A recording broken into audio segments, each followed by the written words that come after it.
দেখো আমরা এখানে একটা অঙ্ক লিখেছি, এটা হচ্ছে x প্লাস 1/x এর মান হচ্ছে 5 হলে প্রমাণ করো যে x square minus 1/x square whole square equal 525। তাহলে আমরা দেওয়া আজ থেকে অঙ্কটা করব।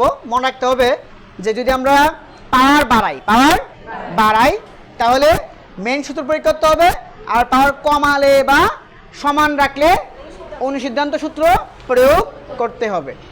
তাহলে আমরা কি করলাম, প্রথমে লিখলাম দেওয়া আছে x প্লাস 1/x ইকুয়াল 5। আমরা উভয় পক্ষকে কি করলাম, বর্গ করলাম। উভয়কে কি করলাম, বর্গ। তাহলে লিখতে হবে উভয় পক্ষকে বর্গ করে। তাই আমি উভয়কে বর্গ করলাম।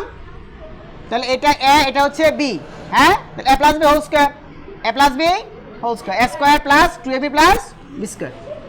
তাহলে আমরা কি করব, তাহলে a square plus 2ab plus b square, আর এটাকে কোন করলে কত হয়, 5 5 25। আর ডান ব্র্যাকেট তুলে দিলে কি হবে, x স্কয়ার, এই x কাটা, এর হলো 2, আর 1 এর উপর স্কয়ার করলে 1, আর x এর উপর স্কয়ার করলে কি x স্কয়ার। তারপর এই যে প্লাস 2 আছে, আমি এটা কি করলাম, ওই পাশে নিয়ে গেলাম নাকি। তাহলে এখানে কি হলো x স্কয়ার, আর এখানে হলো কি 1/x স্কয়ার, আর প্লাস 2 এর পাশে কি আছে -2। তাহলে x স্কয়ার প্লাস 1/x স্কয়ারের মান কত, 23। আমি কি করব, এটাকে আবার উভয় পক্ষকে বর্গ করব। এখন কিন্তু আমি মেইন সূত্র প্রয়োগ কেন করব না, কারণ এখানে কি পাওয়ার কত 2, আর এখানে পাওয়ার কি বাড়ছে না, এই যে আগে ছিল 1, এখন কত হইছে 2। আমরা মেইন সূত্র প্রয়োগ করার কারণে কিন্তু কি পাওয়ারটা বাড়ছে, কিন্তু এখন কিন্তু আমি আর পাওয়ার বাড়াবো না। এখন আমি কি করব, সমান রাখবো। তো সমান রাখতে হলে আমাকে কি করতে হবে, আবার উভয় পক্ষে বর্গ করতে হবে। এটা বর্গ করছি কত হচ্ছে 529, আর এটা কত হবে 4 দাও। তাহলে এই যে এই সূত্র প্রয়োগ করতে হবে, a minus b whole square, এই যে a minus b whole square নাকি, এখানে মাইনাস হলে কি হবে প্লাস 4ab, বুঝতে পারছো। তাহলে আমাকে এখন কি করতে হবে, x square minus 1/x square whole square, এটা কাটা, তো তাই কি প্লাস 4, এটা কত 529। তাহলে x square minus 1/x square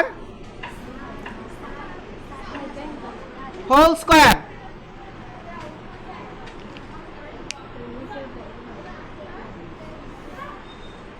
আমরা একটা কাজ করি, 4 ওই পাশে নিয়ে যায় নাকি, এই যে প্লাস 4 আমি ওই পাশে নিয়ে গেলে কি হবে -4, তা কত হলো 525। এটা আনসার হইছে, এই হইছে আমার 525 হইছে।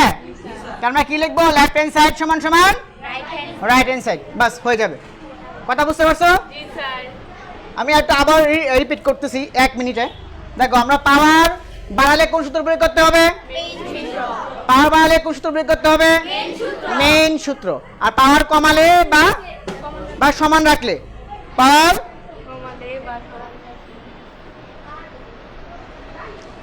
কমালে বা সমান রাখলে কোন সূত্র ইউজ করতে হবে, অনুসিদ্ধান্ত। পাওয়ার কমালে বা সমান রাখলে অনুসিদ্ধান্ত সূত্র প্রয়োগ করতে হবে। ওকে,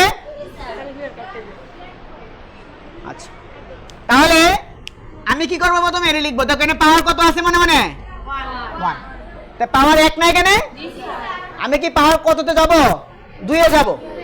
তা আমাকে মেইন সূত্র প্রয়োগ করতে হবে। কি সূত্র প্রয়োগ করতে হবে, পাওয়ার আমি বাড়াবো, এই জন্য আমি উভয়কে কি করলাম, বর্গ করলাম। বর্গ করার পরে আমাকে a square plus 2ab plus b square সূত্র প্রয়োগ করলাম। ওকে, এই যে এটা। এরপর এটা কাটা, তাই কত 2 এর পাশে নিয়ে গেলাম, 25 থেকে 2 গেলে তাই কত 23, আর হয়ে গেল x square plus 1/x square. আমি এটাকে আবার বর্গ করলাম, কি করলাম, আবার বর্গ করলাম, উভয়কে বর্গ করলাম। বর্গ করলে পরে আমি কি সূত্র প্রয়োগ করব, অনুসিদ্ধান্ত। কেন, আমাকে পাওয়ার আর বাড়াতে হবে না, এই জন্য আমরা অনুসিদ্ধান্ত সূত্র প্রয়োগ করব। তাহলে a স্কয়ার, এই যে a plus b whole square সূত্র কি, a minus b whole square plus 4ab, আমরা এই সূত্র প্রয়োগ করলাম। এটা আমরা কি হয়ে গেল, প্লাসটা কি হয়ে গেল, মাইনাস হয়ে গেল। এই যে A minus B whole square plus 4ab এটা একটা কাটা 4 ওই পাশে নিয়ে গেলাম 529 থেকে 4 চলে গেলে কত 525 এই হচ্ছে আমাদের অঙ্ক আশা করি সবাই বুঝতে পেরেছে বুঝতে পারছো সবাই জি sir thank you very much